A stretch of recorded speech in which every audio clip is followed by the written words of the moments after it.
Hello guys, hello Earth Signs, Gemini, Libra, and Aquarius. Welcome dito sa aking channel, Polaran 888. Welcome guys. Alamin natin kung anong messages, vibration, gabay energy para sa lahat ng mga air signs. Ito yung weekend guys, so pwede kang makaresonate dito. Gamitin mo yung intuition sa panonood. Okay, air signs, Gemini, Libra, and Aquarius. Wow, ang ganda. Etong number 5 na to is marami kang mga concern, marami kang mga unrealistic. Alam mo yung marami kang dahilan ng pagka-nervyos. 'Di ba? Yung hindi pa nangyayari, natatakot ka na. Parang ganun siya. Itong message of concern number 5. But this weekend, isang milagro. Parang isang milagro kasi siya, regalo siya eh. So, for example, nakatanggap ka ng balita na kailangan mong magbayad ng kuryente or internet or kung ano man tong babayaran mo this weekend. Tapos, bigla kang makakatanggap ng isang hindi inaasahang regalo or pwedeng may magbibigay sa'yo ng pera, may magpapautang sa'yo ng pera, or may isang tao na itatrust niya, ipagkakatiwala niya sa'yo yung pera or kano pa man.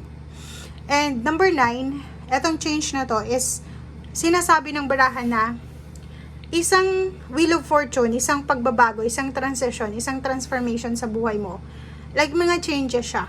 May trabaho ka, tapos bigla kang makatanggap ng balita na kailangan mong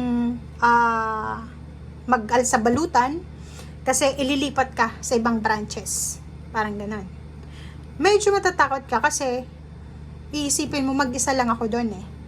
Tapos hindi ko alam kung maganda ba yung lugar na yon or matatanggap ba ako ng mga nagtatrabaho doon or yung mga previous workers. Parang ganun. Sa trabaho yan. Medyo mag-aalala ka. Pero dapat isipin mo yung positive side eh.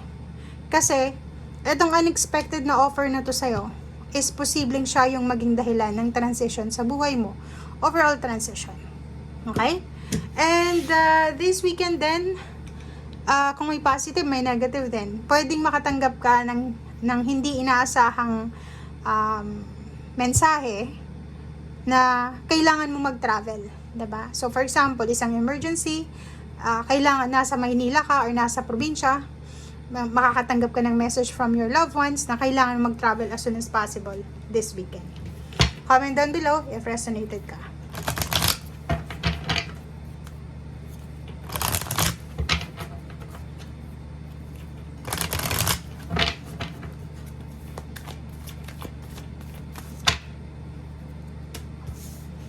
Okay, inspiration and new beginnings. Wow. Dito sinasabi ng barahan na ihanda mo ang sarili mo, Air Signs, Gemini, Libra, and Aquarius, dahil makakatanggap ka, yun, ng biyaya, ng blessings, inspiration, gift, offer na free lodging, free car, or kung ano man itong mga offer na to eh. Kasi maraming offer ka, maraming blessings, maraming gift na posibleng matatanggap ka.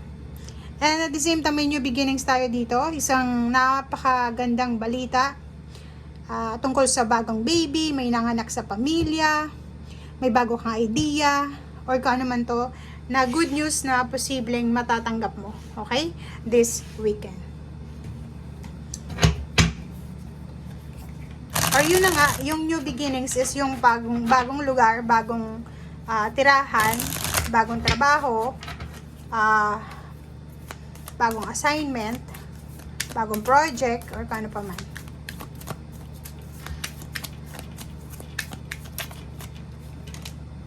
Okay, 10 of Cups.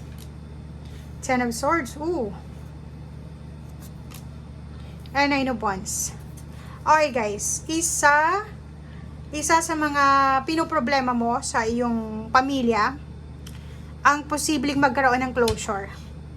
Unang-una, pagod na pagod ka na sa pakikipag-deal sa pamilya, sa family misunderstanding, quarrels, competition, or kano pa man. So, for example, nandun ka sa 10 of Swords dati, diba? Or 9 of Swords or 9 of Wands, pagod na pagod ka na.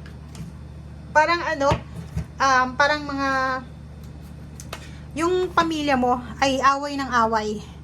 Yung pamilya mo walang katahimikan. And dito sa barahang to, sinasabi ng barahan na posibleng magkaroon ng closure. Posibleng magkaroon ng endings. Okay? Posibleng magkaayos-ayos. Pwedeng maayos yung relationship. Pwedeng maayos yung mga bagay-bagay na hindi nagiging maganda or hindi nagiging stable.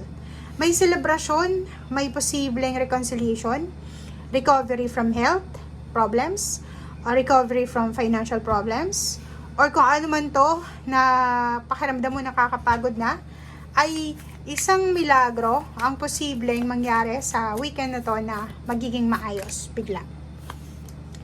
Okay. Kung ikaw ay nagtatrabaho, pwedeng makaramdam ka ng sobrang pagod, sobrang antok, sobrang sama ng pakiramdam sa weekend na to.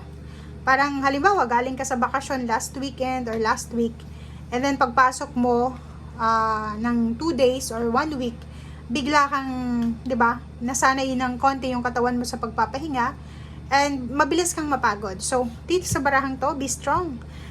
Sinasabi dito ng barahan na huwag kang masyadong kampante ha, kasi ang daming unemployed sa ngayon.